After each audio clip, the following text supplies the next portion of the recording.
എറണാകുളം പെരുമ്പാവൂർ വളയൻചിറങ്ങരയിൽ സ്കൂട്ടറിന് പിന്നിൽ കാർ ഇടിച്ച് പരിക്കേറ്റ് ചികിത്സയിലായിരുന്ന യുവതി മരിച്ചു. വളയൻചിറങ്ങര സ്വദേശി ലിഞ്ചു സാബുവാണ് മരിച്ചത്. കാൽനട യാത്രക്കാരിക്ക് റോഡ് കുറുകെ കടക്കാനായി സ്കൂട്ടർ നിർത്തിയപ്പോൾ പിന്നാലെ എത്തിയ കാർ ഇടിച്ചു തെറിപ്പിക്കുകയായിരുന്നു. വിഷ്ണുപ്രകാശ് ഉണ്ട് വിവരങ്ങളുമായി. വിഷ്ണു, എന്നായിരുന്നു സംഭവം?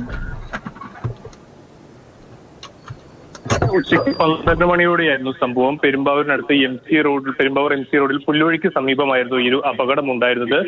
ലിഞ്ചു സാബുവും ലിഞ്ചുവിന്റെ സുഹൃത്ത് ചിഞ്ചുവും കൂടി സ്കൂട്ടറിൽ സഞ്ചരിക്കുകയാണ് ഈ ഒരു അപകടം പറ്റുന്നത്. ഈ പുല്ലുവഴി മഹാദേവ ക്ഷേത്രത്തിന് സമീപത്ത് നിന്ന് സൂസി എന്ന ഒരു വഴിയാത്രക്കാരി റോഡ് മുറിച്ച് കടക്കുന്നു. ആ കടക്കാൻ വേണ്ടി അവർക്ക് വണ്ടി ഒതുക്കി സ്ലോ ചെയ്ത് കൊടുക്കുമ്പോൾ പുറയിൽ വന്ന കാറ് ഈ സ്കൂട്ടറിൽ ഇടിക്കുകയായിരുന്നു. ഈ അപകടത്തിൽ 3 സ്ത്രീകൾക്കും പരിക്കേറ്റിരുന്നു. അതിൽ ലിഞ്ചു സാബുവിന്റെ പരിക്ക് അല്പം ഗുരുതരമായിരുന്നു. തലയ്ക്കടക്കം വലിയ പരിക്ക് ഏറ്റിരുന്നു. ഇതേ തുടർന്ന് ആലുവയിലുള്ള സ്വകാര്യ ആശുപത്രിയിലേക്ക് ഇവരെ മാറ്റിയിരുന്നു. ഈ ചികിത്സയിൽ ഇരിക്കുമ്പോഴാണ് ഇപ്പോൾ മരണം സംഭവിച്ചിരിക്കുന്നത്.